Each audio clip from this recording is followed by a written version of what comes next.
The Federal Republic of Germany is being overrun by Nazi invaders. Some 2 million such invaders have colonized cities and towns throughout Germany, causing the government to order them killed. These Nazis are being ruthlessly hunted down and shot, some 200,000 a year being killed. But who are these Nazis, and why don't we know about this all over the world? Well, the Nazis in question are Nazi Raccoons, a term used by the press in Germany, allegedly released during the National Socialist period by notorious leader Hermann Göring, and the modern German is living with the consequences of this terrible act. A crime against ecology, the unleashing of a wave of furry National Socialists that now threaten the peace of the new Germany. Incredibly, Germany now has over 2 million raccoons prowling its streets and forests, threatening native fauna, and this plague all traces to just 4 animals released by a Nazi official into the German countryside in 1934. Invasive foreign species are nothing new. All nations have them, normally caused by humans deliberately releasing such animals into the countryside or via escapes from zoos and wildlife parks. Where I live in Norfolk in the east of England, I regularly see invasive species. In fact, I see them more than indigenous ones. Spending a lot of time in the countryside, 2 species of deer are often encountered. Reeves' muntjac, a small Southeast Asian deer that originally escaped from Woburn Abbey Estate in 1925 and are now found in practically every English county and in Wales. And Chinese water deer, which were deliberately released from another wildlife park, Whipsnade, in Bedfordshire in 1930. And we now have populations of these Asian deer in Norfolk, Suffolk, Cambridgeshire and North Essex.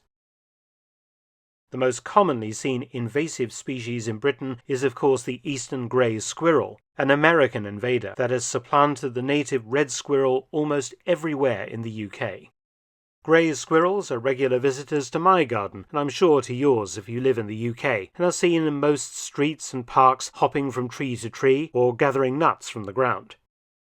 Perhaps the strangest invasive species seen in England comes from Australia, the red-necked wallaby, and since about 1900 small populations of these little kangaroos have existed quite happily, most notably in Ashdown Forest in East Sussex, and also in West Sussex and Hampshire. The choice of governments regarding invasive species is to either try to extirpate them, that is to wipe them out, or leave them be. Extirpation has been beneficial when a particular invasive species is really having an effect on the ecosystem. For example, where I live, there used to be a problem with coypu, a large South American rodent, originally an important part of the fur trade, and very similar to a beaver, which escaped into the British countryside and bred like crazy. They started to appear in Britain in 1932, particularly inhabiting the Norfolk Broads, an area of outstanding natural beauty of lakes and rivers. And between 1943 and 1989, these invasive animals were hunted and killed, some 150,000 eventually being shot. By 1989, only 3 male coypu could be found, still alive, and the damage that they were doing to the Norfolk Broads was stopped. Raccoons may look cute, but they are a very invasive, problematic animal. These masked bandits are skilled nocturnal hunters, being very intelligent, and in North America are often jokingly called trash pandas, both for their resemblance to the giant panda and for their proclivity for living off human detritus to support themselves. Raccoons are also known for their aggressiveness and proclivity for biting people.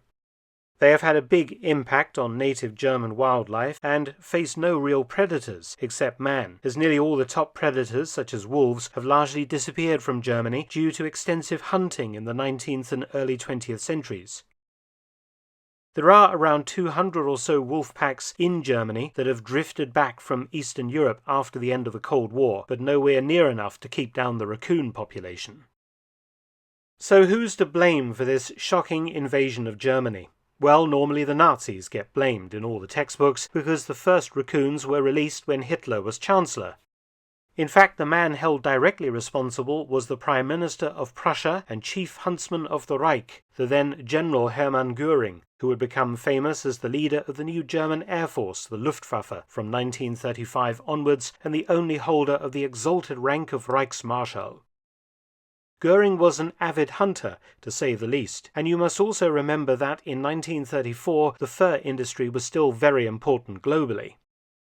Many German books directly blame Göring for ordering the release of raccoons into the German countryside, but research has shown that Göring was not actually responsible. The initial release occurred near the German city of Kassel.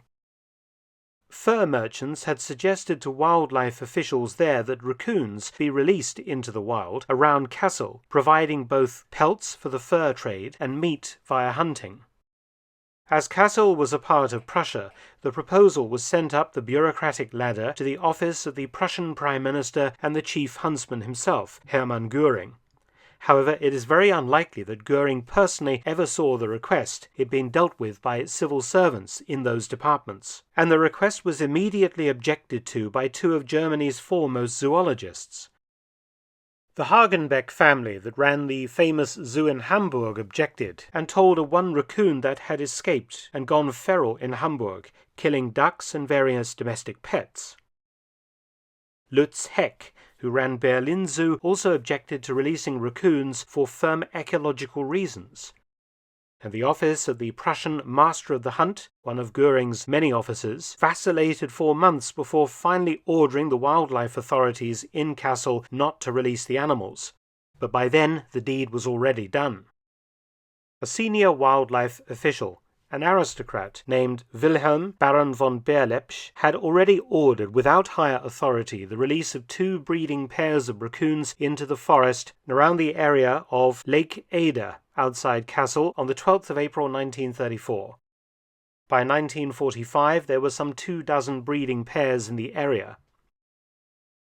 The raccoon can produce very large litters, and by 1970 some 20,000 raccoons inhabited the Kassel region.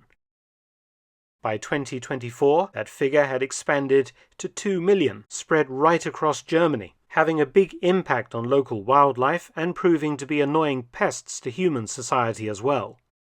With no natural predators, as I mentioned, to keep the raccoon population in check, the Germans have resorted to shooting tens of thousands a year, and it is now illegal to keep a raccoon as a pet in Germany.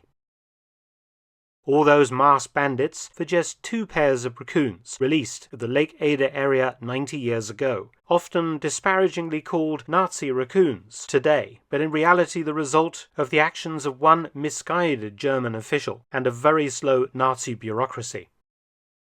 Göring didn't do the crime, but as regards animals, he did end up diverting huge resources to trying to resurrect the extinct auroch, a species of huge horned cattle last seen alive in Germany in 1627. But that's a story for another time.